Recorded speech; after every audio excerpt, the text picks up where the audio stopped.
Greetings. I'm Dr. Tamara Dias. I am the founder and principal consultant at Leading for Good, where we help to build and sustain thriving nonprofit organizations.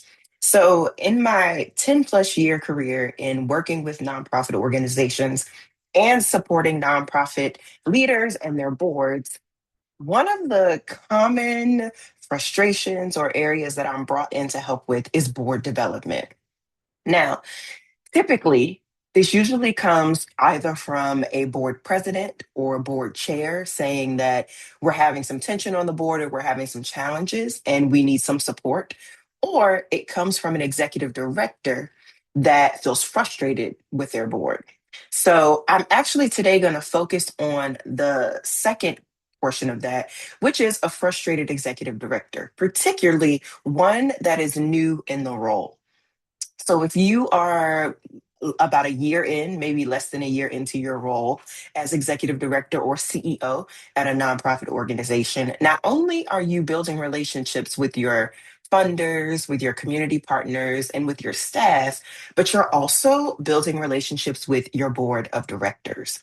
Now, your board typically has a structure of a board chair or a board president, a board vice chair or a board vice president, a treasurer, and a secretary. These will comprise, for the most part, your executive committee or the executive team of the board, and then the remaining board members serve as kind of members at large.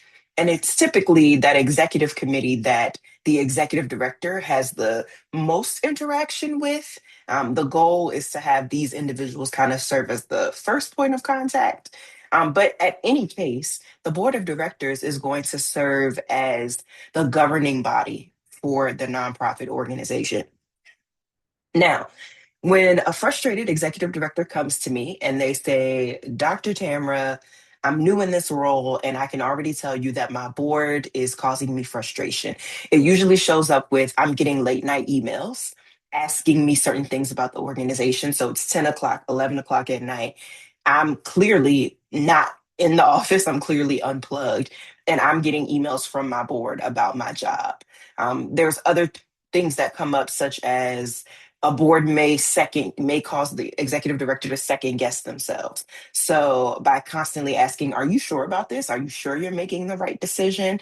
And so the executive director feels stuck, like they can't actually serve as an executive director because the board doesn't trust them. And then I also see this show up through micromanaging. Now, micromanaging is probably one of the most common areas of frustration that a lot of executive directors come to me with. They feel like they have a board that instead of choosing to govern, the board is more focused on the day to day tasks of the executive director and even the staff. And so the board is constantly checking in to see what they did that day, what they got accomplished.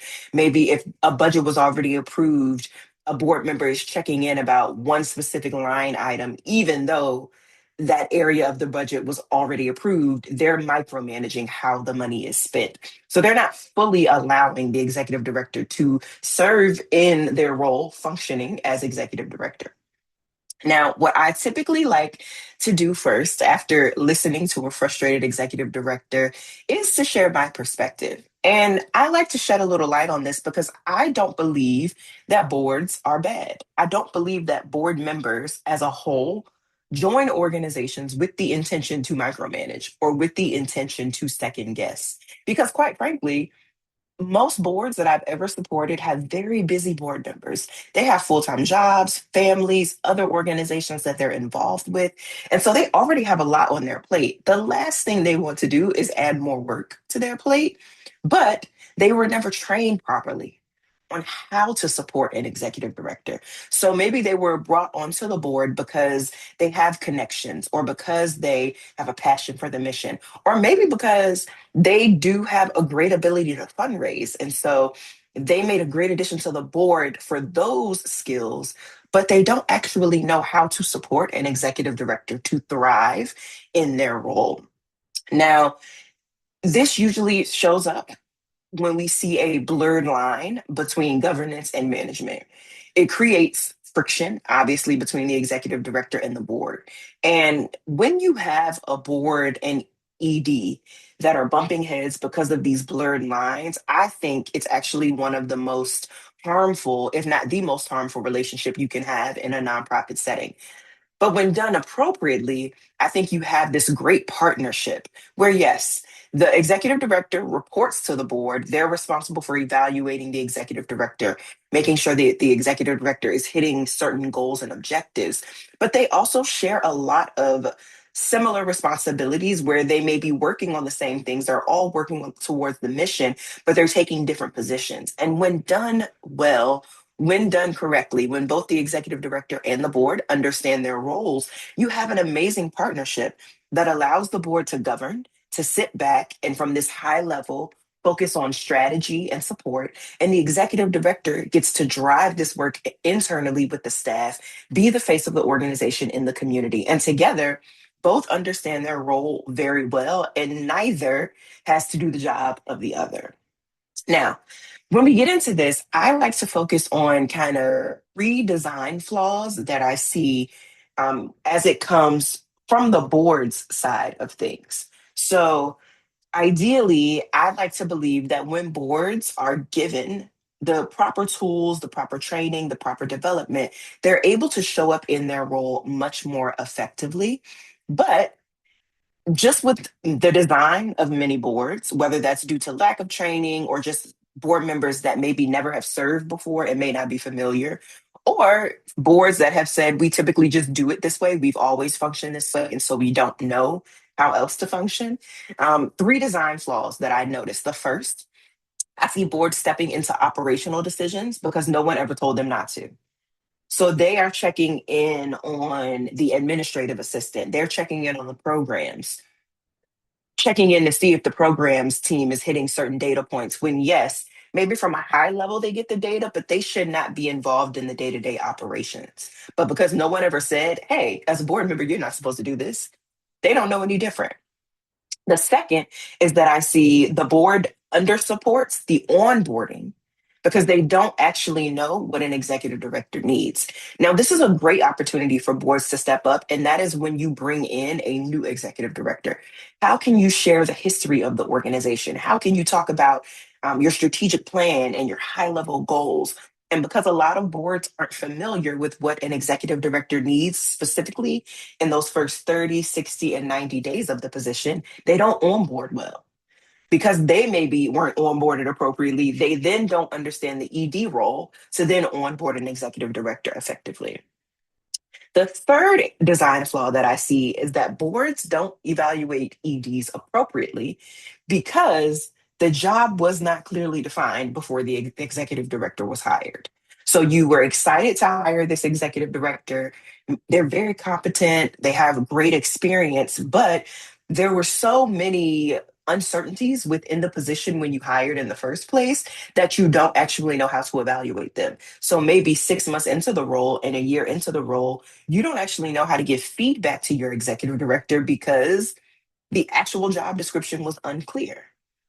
And so, in all three of these, in these design flaws, what it points to is really a lack of clarity. There's lack of clarity with what the board should be doing. There's lack of clarity around what an executive director needs when they start. And there's lack of clarity in exactly what the executive director role is. There's no clearly defined job description. And so, what fixes these design flaws is going to be a clear structure. Again, a lot of people may feel like I just need to get rid of my board altogether. I'm frustrated as an executive director. I'm frustrated as a CEO. I'm not able to do my job. I just need a whole new board. But actually, you just need to get clearer with your board and establish some structure. So, one way that I do this, and I'll share it with you, is whenever I'm working with a client and they have a board that's not too familiar, the first thing that, or not the first thing, but one of the areas that I'll ask them to do is to do kind of some capacity sequencing. So, I have an executive director sit down and map out over the next 6 months, what are some decisions that have to be made? Maybe these are decisions around a capital campaign or around adding or getting rid of a program. Maybe it's around getting a new office, whatever these decisions are. Within that, I ask them to structure their decisions based on what the board's role is in these decisions. A board can function a lot better when you give them clear instructions. And so, if you're making a big decision as an executive director, I encourage you to sit back, look at what the decision is, and then ask yourself two questions. What is the board's role in this decision? And what exactly are the actions that I need the board to take? So, is the board just someone that needs to be informed? Do you kind of just have to loop them in? Do you kind of just have to say, here's what I chose to do, just making sure you know? What is their role in it? Or do they have to take an active role?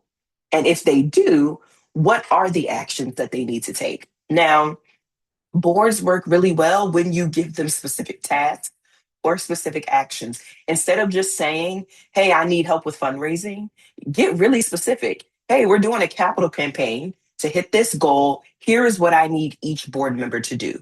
Next board meeting, everybody come in with 5 to 7 contacts in these different industries, and we're going to sit down and map out the best ways to start building relationships with these different individuals or these different organizations.